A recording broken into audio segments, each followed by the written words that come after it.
Las Vegas trips that take you for a ride? We're going to share some winning secrets only the pros know. We'll tell you what the best games are to play and where. We'll even show you how to score meals, shows, and hotel rooms for free. Stay with us for A Pro's Guide to Las Vegas.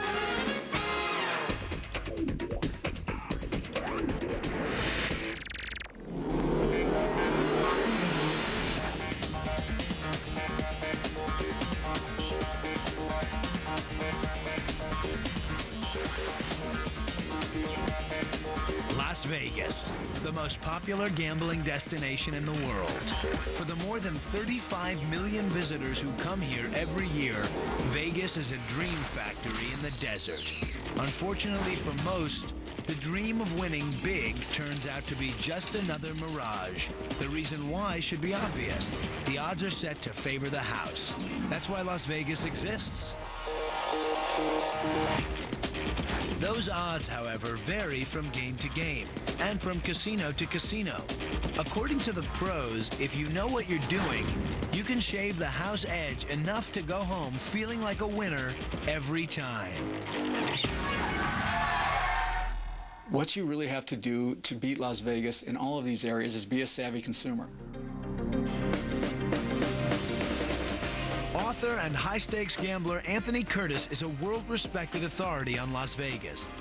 His most important piece of advice? Be prepared. Pay a lot of attention to what you do before you come. Do a lot of research. Read. Go online and read the websites that have free information about Las Vegas, and take advantage of this information. Start by avoiding the games you have the least chance of winning. We begin our insider's lesson with the single most ubiquitous symbol of Las Vegas, the slot machine. Casinos make a tremendous amount of money from slots. Slots pay their bills. Most casinos, 70% of the take is from slot machines. Jeffrey Compton, a gaming industry consultant, is one of Las Vegas's foremost experts on slot machines. He knows that house odds as high as 5% or more make them one of the best ways to lose your bankroll.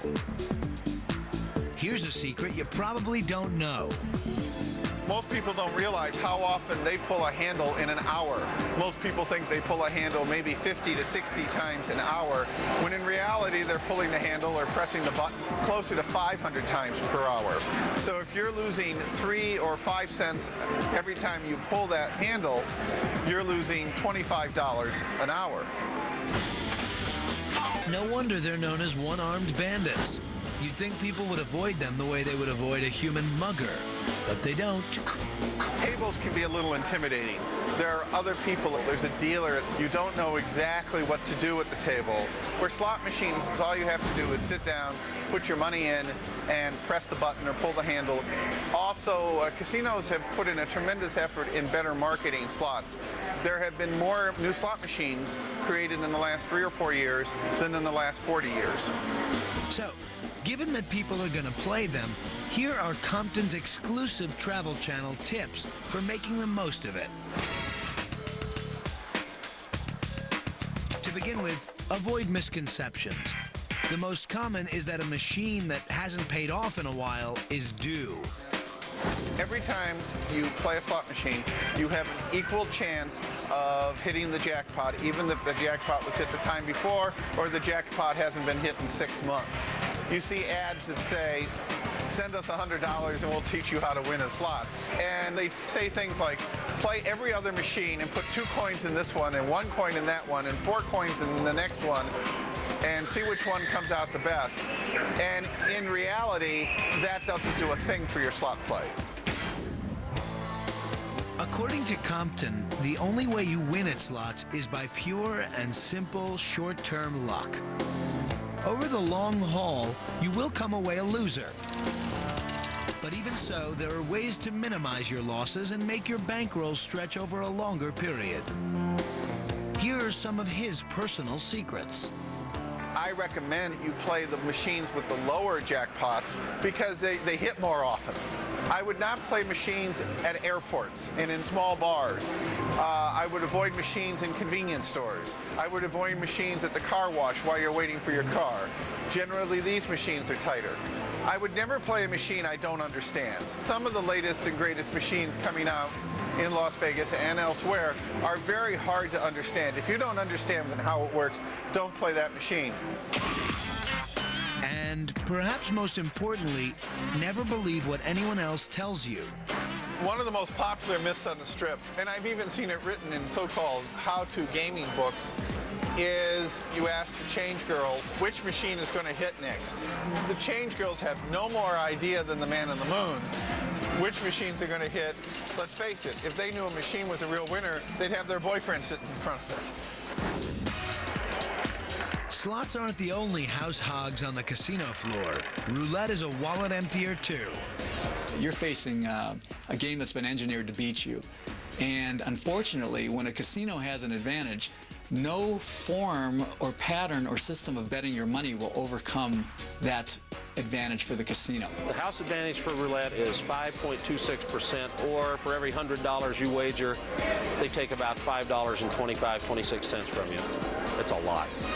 Max Rubin is a true insider. He's worked in the gaming industry for 25 years as everything from a dealer to a casino owner.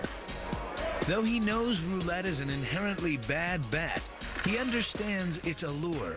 It's fun. It appeals to the lottery mentality because it has a lot of big payoffs that pay 35 to 1, 17 to 1. You're playing with destiny a lot. That ball spins, so there's a big moment in there. The whole table's cheering. Max's secret for beating roulette? Don't play it. Players shouldn't come into a roulette game expecting that he's going to beat that game. Have the expectation you're going to lose. Professionals do not play roulette. There are very few honest ways that a person can increase their odds at roulette. Okay, but Max does have one secret to cutting the house's edge, if you can find it. You can find a single zero roulette wheel, but there are very few of those. The two green zero slots are what give the house the advantage. Half the regular numbers are red, half are black. Say you bet on red coming up next. The house pays 2 to 1 as if it's a 50-50 chance. But it isn't, because every once in a while the ball is going to fall in one of those green holes. When it does, a bet on red loses and a bet on black loses. So finding a wheel with only one green slot cuts the house advantage in half.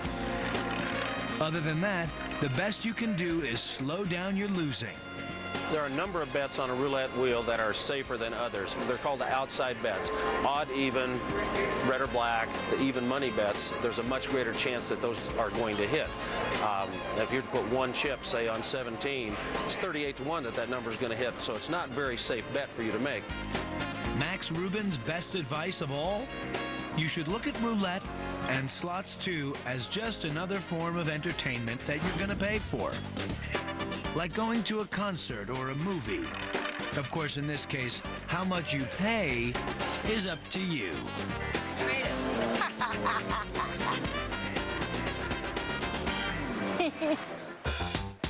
When we come back, we'll show you the games the pros say you can beat and share their secrets about how to do it.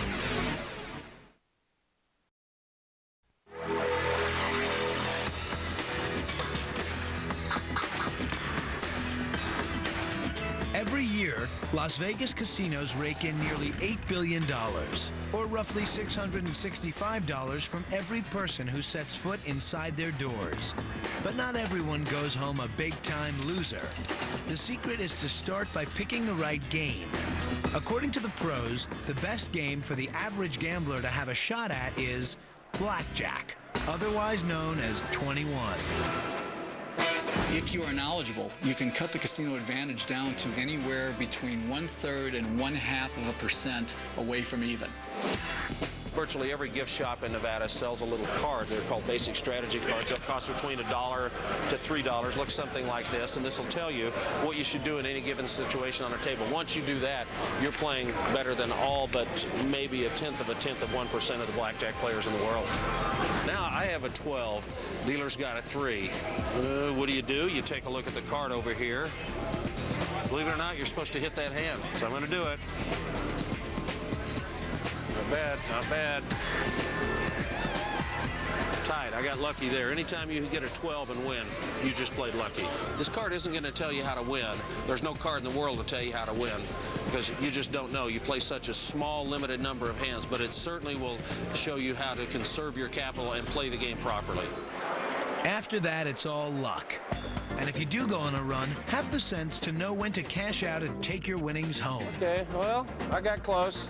All right, well, take care. Thanks. Appreciate it. Okay. But the pros do have a few other tips that may help. We'll see you guys. The biggest mistake that players make on a blackjack table is taking insurance. That's when the dealer has an ace up. They'll ask you if you want to make a side bet called insurance. And you should always say no. And people who take it are wrong, mathematically. Another common mistake is letting enthusiasm lead you to take unnecessary risks. Blackjack, again, is all about mathematics. The other mistake that most people make is when they hit and when they stand. A rule of thumb in blackjack is that the next card coming out, there are more tens than any other single denomination of cards. So a reasonable rule of thumb is to assume that the next card you're going to see is a 10. Then there's doubling down. Doubling your bet in mid-play in exchange for only drawing one more card is a bet that favors the player. Look for casinos that let you double down at any time. And always check to see how many decks of cards are used at the table. Another great rule of thumb and a secret for blackjack players, if you have a choice, you should always play at the table with the fewest number of decks. Always look for handhelds, which are 1 and 2 decks, rather than shoe games, which keep the big packs. It's just a mathematical fact. Fewer number of decks is better. You should also disregard systems that tell you to bet more when you're on a winning streak and less when you're losing.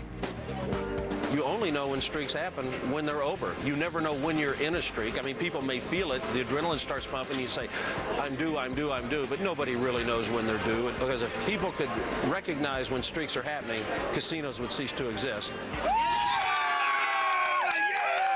This last piece of advice won't help you win, but it will help you stretch out your playing time. Always try to find a table with the most number of players. Your money will last longer if nothing else. Of course, if you're really serious about blackjack, you might try what's called card counting. Card counting is a method used by professional players in which they observe all of the cards which have been distributed and then make their wagers and their strategy decisions based upon the remaining composition of the deck. Sometimes what's left favors you, and you bet more. Sometimes what's left favors the dealer, and you bet as little as possible. Card counting takes a certain mathematical bent. You have to process in every card as it's played. But a successful card counter can actually turn the odds in his favor. Needless to say, the casinos disapprove of the practice and will generally eject anyone they suspect is doing it. The casinos like to say that card counting's cheating, but it isn't. It's been tested in courts, and it's not considered cheating. On the other hand, casinos are allowed to tell you they prefer not to have your action. Card counting may not be cheating, but there are players who step over that line in other ways. Dustin Marks is a former blackjack cheater who was never caught. Well, the reason I started playing blackjack, I'd been manipulating cards since I was 7 as a part-time magician. So the game naturally appealed to me and fascinated me. I started just like everybody else, learning basic strategy, and then went to card counting. But then I started wondering there must be a better way to gain an edge over the house. The edge he found was an illegal one: cheating. I worked a lot of different ways. You can work with a dealer, that's called inside, working with help, or you can work the outside, working without the dealer. It would just depend on the conditions and the type of play. When he worked inside, a dealer might unobtrusively show Marks one of his cards or signal what he had. He might even shuffle the deck so that the cards were stacked in Marks' favor. It's easier with a dealer, but then again, of course, the money gets chopped 2 ways, and you have to have a proficient dealer. Working outside or alone was harder but paid bigger dividends. We asked Marks to show us the secrets he used when he worked without a dealer's help. The demonstration begins with marking cards. There's hundreds of ways to mark cards. Some of the best ways is where you don't physically do anything to the cards that would leave a mark. Just this simple action of turning over a blackjack. You look at these cards now, they have a little bend to them. Cheaters can read these cards when they're under the dealer's hole card to determine if the dealer has a good hand. Sometimes he would actually switch cards, slipping better ones into his hand. Here's a way of switching cards. I'm dealt a 16, one of the worst hands in blackjack. As I go to tuck my cards, I take a drink, but now I have a 20. How'd he do it? By palming a card. The bad card is towards me. Now, as I come over, I'm going to take the good card, place it in front, and then do a palm and just slide out the bad card, leaving me with a 20. Marks was so good, he didn't just manipulate the cards, he could do miracles with the chips, too. One of the most common methods of cheating is adding to your bet, called pressing your bet. Here I'm going to bet 4 chips. If these are green chips, they're $25 chips. Now, if the cheater gets a good hand, he'd go tuck his cards and pull them back out and say to a player, hey, I finally got a 20, a good hand, and retuck his cards. What has happened, though, is I've actually now bet 5 checks. I added a check to the bottom of my cards. Are Mark's hands too fast for your eyes? Don't feel bad. Many a professional dealer has fallen for the same trick. But what happens if the cheater isn't holding a good hand? Again, I'm going to bet 4 chips. And this time, I don't get a good hand. I get a 16. As I go to tuck, I decide to take another look and then retuck my cards. Now, I only have 3 checks bet. So I've actually saved $25 if these are $25 chips. Do you need to see it again? What he did as he pulled his cards away was grab the bottom chip and drag it back to his pile. Pit bosses are supposed to catch cheaters, but Marks says outwitting them was just part of the game. Marks, who's written 2 books about his techniques, claims he's retired from cheating and blackjack. But he didn't walk away empty-handed. As far as how much I made, I just keep quiet. It was just a lot of money. But here's a tip for you, just in case you think emulating Dustin Marks seems like a good idea. The state of Nevada does not have a sense of humor about casino cheating. If you're caught, it's a felony offense, and you could face a $10,000 fine and up to 10 years in prison. Now, those are high stakes.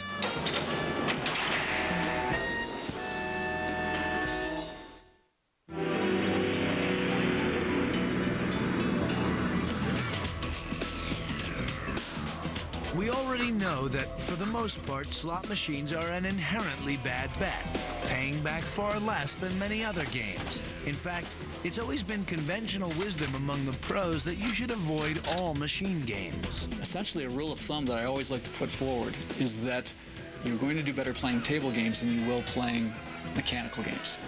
But some players now think there is a machine game that defies that long-held belief. Video poker. Video poker is one of the few games in the casino where the player can have the advantage. Professional gambler Bob Dancer has spent years learning how to beat the machines. A lot of us make our living playing video poker. Everybody can learn to lose less or play longer on the same amount of money. Video poker is exactly what it sounds like. Your cards are dealt on a computer screen, and you use buttons to tell the machine which ones you want to keep and which to discard. Video poker and live poker are different. There's different personality types. Video poker, it's me against the machine. I'm more of an introvert type, so I like the me against the machine. Live poker has its advantages, but it requires a certain number of social skills that video poker does not require. For beginners, learning how to play video poker is self-explanatory. It's not hard to learn it all. The machine tells you how to play, and you just hold or let go, and it does everything for you. But while learning the rules may be easy, learning the strategy is much more complicated. But there are some secrets every player should know.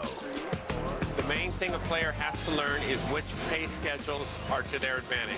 Approximately 1 out of 100 of these in a casino are in the player's advantage if the player knows what to look for. The pay schedules found on the front of every machine show the number of coins you'll get back for different hands. On this machine, for a pair of jacks or better, you'll get back 1 coin for every coin you bet. Even money, in other words. 2 pair will pay 2 coins, 3 of a kind pays 3 coins, and so on. But different machines have different pay schedules. According to Dancer, the trick to finding the right machine is what it pays off on a full house and a flush. You're going to get 7 full houses an hour on average. So if you're playing on a dollar machine that returns 40 for every full house instead of 45, that's going to be a $35 hour difference between being on a machine that paid 40 for a full house instead of 45. On this machine, if we look at the pay schedule, there is an 8 and a 6 for full house and flush. This is not a bad schedule. There are better ones. I would not play this. Next to it is a 10-play version. And now instead of 8 and 6, it's got 8 and 5, meaning that the flush returns less here than it did before. This game is 9 and 6. This is the machine to play. At this casino, it returns over 100%. And what are other methods for picking the right machine? I don't pick certain machines unless one is actually calling to me. Then I'll find it. According to the pros, if you're serious about learning the game, there's an easier and cheaper way to do it than sitting in a casino watching your next mortgage payment disappear down the coin slot. If you want to win at video poker, practicing on a computer is mandatory. Computerized versions of video poker, as well as almost every other gambling game, are widely available. But be sure to choose one that simulates the game the way it's played in the casinos. The idea is to turn it from a game of short-term chance into one of long-term skill. When we return, the pros reveal the secrets they use to keep the sport in sports betting.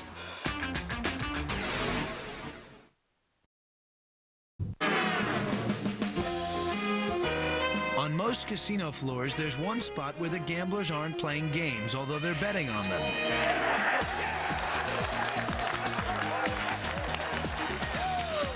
It's the casino sportsbook, where the action can be as furious as in the sporting events themselves. Sports betting can be good for a number of reasons. Sports betting actually, for a few people, goes into that category of beatable games. Still, this is not a scene for the timid. Sports betting in Las Vegas is booming. In the last 2 decades, it's mushroomed into a gigantic operation, with more than 2.5 billion bet annually. On any given day, the list of sporting events you can bet on is larger than Shaquille O'Neal's arms. It changes depending on the season. Yesterday there were about 90 basketball games. We probably had about 100 propositions for the Super Bowl.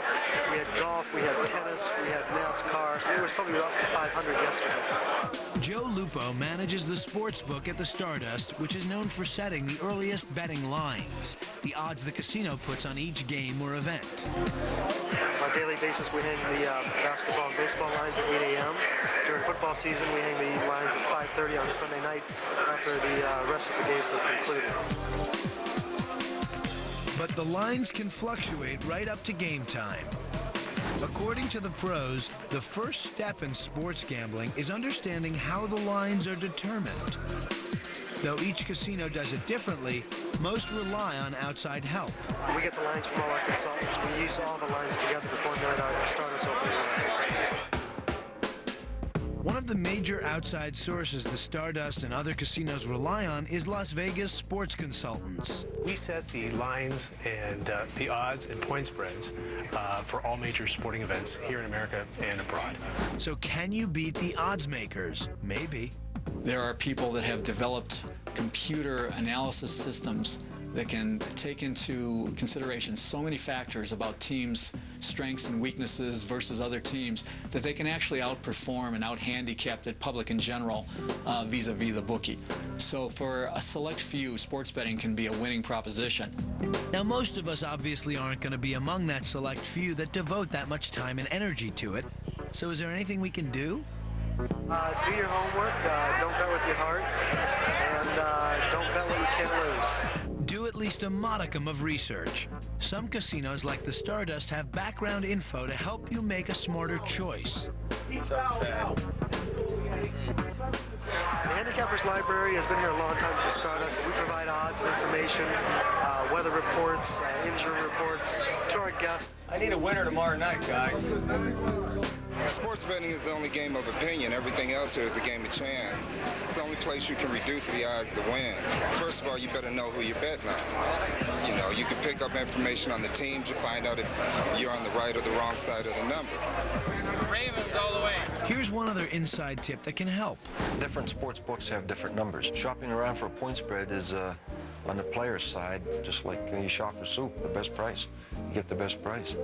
First half and under? Yeah, 400. You can pick up a half a point here or there. Typically, I'll look at about 3 or 4 different casinos, see what they're doing. Ultimately, in sports betting, as in every other form of gambling, there is no such beast known as a sure thing. If there were any tips that could increase the odds of winning, I wouldn't be here. I'd be on the other side gambling away. So once again, the best way to approach a sports book is as a form of entertainment. For the public at large, sports betting is great because of its value aspect. You can go up and make a bet for $11 and get 3 hours of action in a football game. So your $11 is going to be riding for 3 hours, and believe me, it seems every bit as exciting as that one hand of blackjack that you pick up for the same $11 bet. So from a relative value standpoint, sports betting is probably king. If luck's on your side, you might actually get paid for your time. But if not, just enjoy the ride.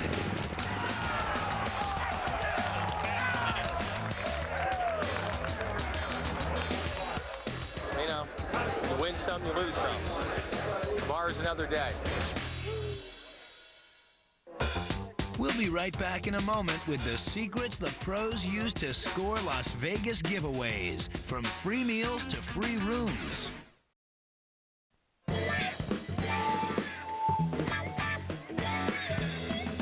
Casinos are designed with one thing in mind: to take money from you. It's a simple fact of math. Over the long haul, the house percentages will take you down. But what many gamblers don't know is that there is a trick that lets you get something back. They're known as comps, casino shorthand for complimentaries. Comps are an inducement which the casinos give players in order to entice them to either stay longer or return to the casino. They can take many forms, everything from free valet parking to cocktails all the way up to free rides in a limousine, jets, suites, whatever it may be. Anything that a customer may want in Las Vegas can come in the form of a comp. To seasoned gamblers, comps are an integral part of their strategy, a way to increase their winnings or get back part of their losses. Casinos spend an enormous amount of money on comps annually. In Las Vegas alone, they spent over $1 billion last year, and that's over $3 million a day. It's over $100,000 an hour just to bring these people in the door and to keep them here.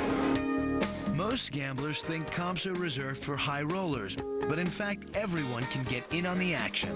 Anyone that sits down and plays will get free drinks. If you go into any other city and order a Dewar's and water, for example, it costs you $4.50 to $7 or $8. Here, they're handing that to you for free. So everyone can take advantage of it. A lot of people just don't believe they're worthy of the comps. But the rewards can go far beyond free drinks, even for small-time players. You just need to know the secrets. The last year that we stayed in hotel casinos, we stayed 191 days in a casino and never paid for one. Jean Scott has been called the Queen of Comps. Her book, The Frugal Gambler, is a how-to guide for the average player to take the casinos at their own game. Scott's first tip is to make yourself known as soon as you enter the casino. If you're going to play a table game, then you just merely tell the dealer before you put any money down, I want to be rated. They put in what they call a rating card. That goes into the computer based on your average length of time you're playing, your average bet, and what type of game you're playing, and then the computer generates a comp value based on those three factors. Then after you've played for several hours, you can ask the pit boss, have I earned any comps? He or she will tell you. The secret to comps isn't how much you win or lose, it's how much you play. Another tip from Vegas veteran Max Rubin, who's written a book called Comp City, is to try a little fakery to increase your comp status. You must give them the impression that you're playing more than you actually are. You give them that impression by betting big when the boss is watching. You bet small when the boss isn't watching. But comps aren't just for table players. Now, if you're a machine player, you don't even have to talk to a person to do this. Well, you do have to go to the slot club before you start playing and get one of these slot players card. We sometimes call them players card. Then every time you go to a machine, you stick that card in a slot. It tracks how long you're playing, how much money you're putting through the machine. And then you go back to the slot club and you say, how much have I earned? It's that easy. Think of them as an airline mileage clubs. Most of them have fantastic reward systems, which includes cash back. In other words, you get so much cash every time you play.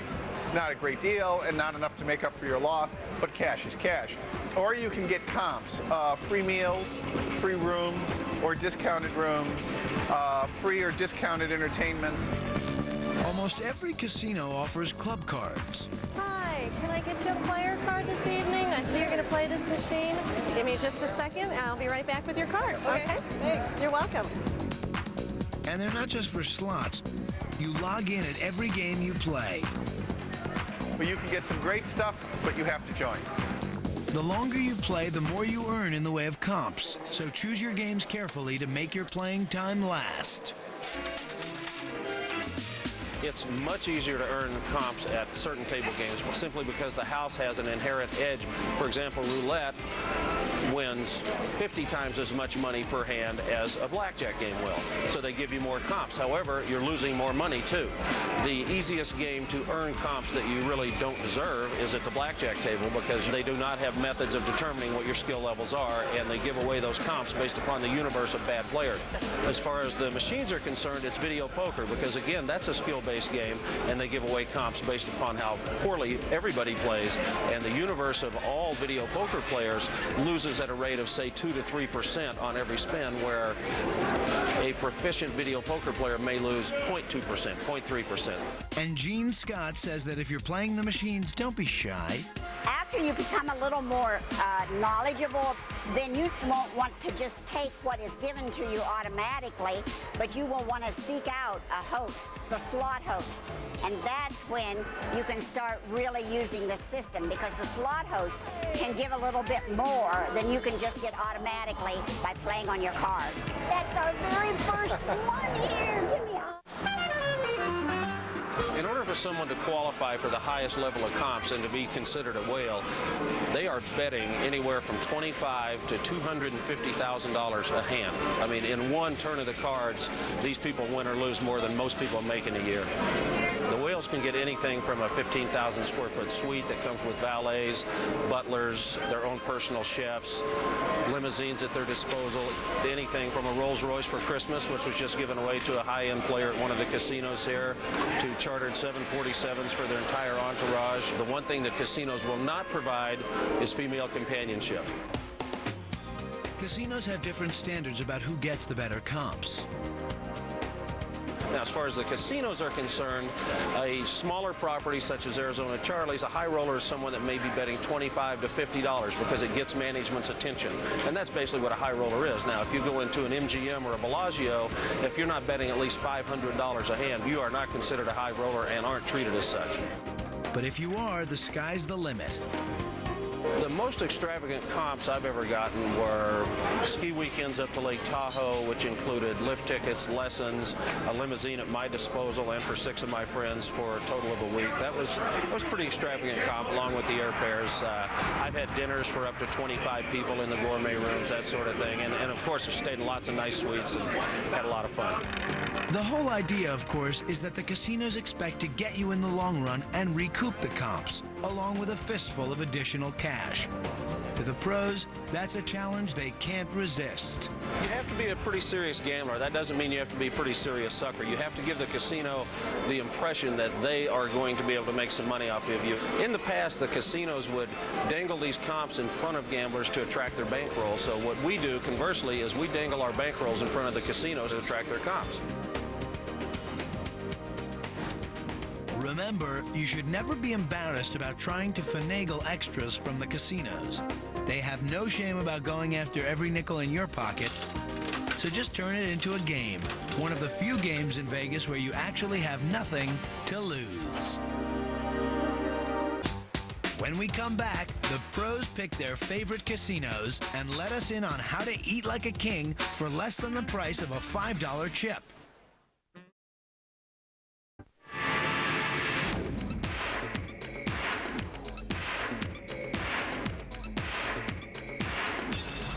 Every time you visit Las Vegas, you're likely to find some spectacular new hotel casino that's popped up. The old ones come down,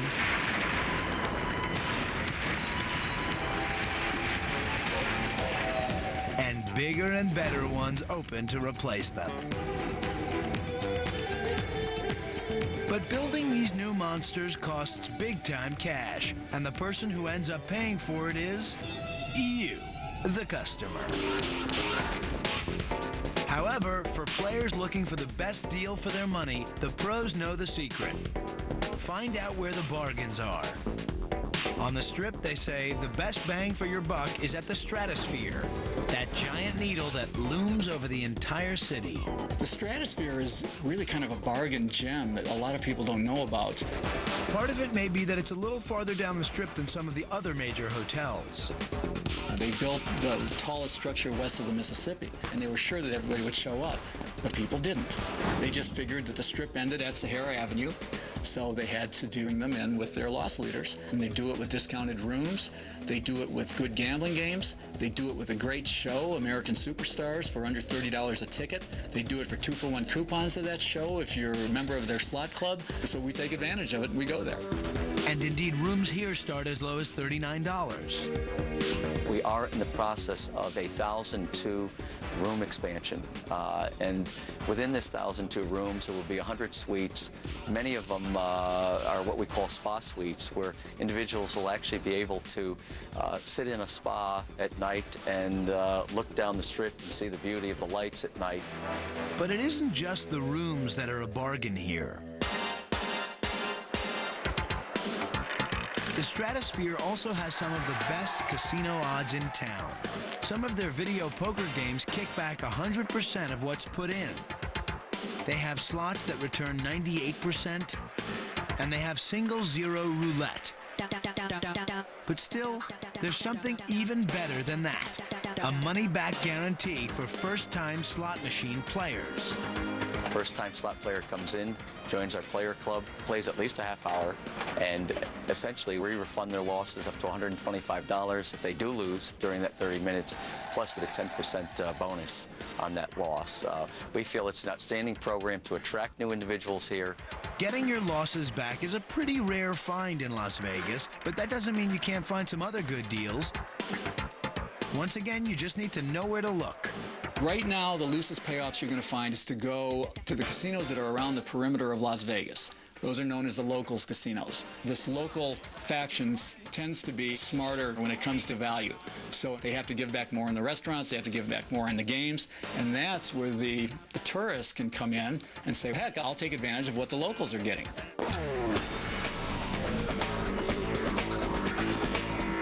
One of the pros' favorite off-strip clubs is called Arizona Charlie's East. It's a few miles east of the bright lights on the Boulder Highway. There are other clubs there, but Arizona Charlie's is the new kid on the block. so they have to try a little harder to draw people in. They've got looser payoffs on their video poker machines. They've got good blackjack games, they've got good entertainment in the lounge, and these are the kind of places that we love, where they're just promoting their brains out and spending a lot of money to make their product better, which allows the savvy consumer to take advantage again. But even gamblers have to eat, and Arizona Charlie's has some of the best food bargains in town. So they've got a restaurant there called the Yukon Grill, which has got gourmet-type food for what you'd pay in the coffee shops anyplace else. It's just a tremendous place to eat. You can get a complete sirloin dinner for $3.99. But what they're really famous for is a steak and eggs breakfast for just $2.49.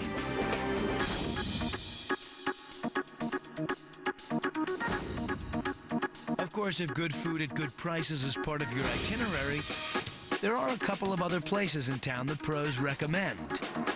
Some of the deals that we tout are a 5-cent cup of coffee at Westward Ho. Throw a donut into the mix and it's 25 cents. Perhaps the hippest, hottest place to go is the Hard Rock. And they've got a steak and shrimp deal that is absolutely spectacular. You'll find it at Mr. Lucky's, the Hard Rock's coffee shop.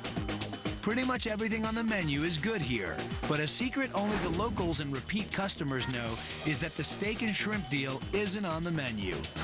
You have to ask for it. It's not on the menu because it's a way to get our locals to come in and reward them for their business. You can't beat it. Steak and shrimp for $5.95. Where else can you go for that? This last place we're going to let you in on is maybe the best restaurant in Las Vegas no one's ever heard of, at least till recently. You'll find it 2 miles off the strip, buried in a nondescript shopping center. We've got a Thai restaurant here right now called Lotus of Siam, which is written up as being one of the best Thai restaurants, and that's a non-casino restaurant where you can have some of the best Thai grub that you're going to get anywhere really in the nation. The decor may not be fancy, but the food definitely is, and a steal to boot. The extensive luncheon buffet, a local favorite, goes for just $5.95. We even comped at some of the hotels for meals and rooms, and we still come here and pay for our lunch. It's that good. Very few of my friends know about this, and when I finally convinced somebody to come here and try this, they rave about it. I mean, people call me weeks, months later and say, man, I just can't get that out of my mind, how good that was. When Gourmet magazine called Lotus of Siam the country's best Thai restaurant, it was great for business. And though it might have filled the owners with thoughts of expanding and moving to a more upscale location, it turns out they like things just the way they are. When you come in, you talk to the partner, you talk to the owner, you talk to the chef. You don't talk to the waiter. As you come in and you feel like this is part of your family, part of your house, part of your kitchen. So we try to keep on taking that traditions. You really feel like a king when you come here. You really do. Thank you.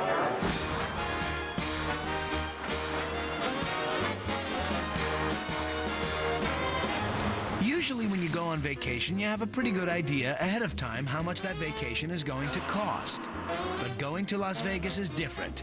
You can't factor in the unknown, like, what if I lose? How many times am I going to go back to the ATM to get a new bankroll? And even if you set a limit for your losses, what happens if you hit that limit on the second day of a 4-day vacation? Is there any place in the world more depressing to be than Las Vegas with an empty wallet and your credit cards maxed out? So the next time you head for the neon capital of the world, play it safe and do what the pros do. Spend a bit of time doing some basic research. Then, pick your games wisely. Know how to play them to your best advantage. Play slowly. Don't be embarrassed to use coupons and ask for comps. And if you do venture into winner's territory, try to quit while you're ahead. None of this may send you home as a newly minted millionaire, but it will help you maximize your fun while you minimize your outlay. And isn't that really the key to a winning vacation?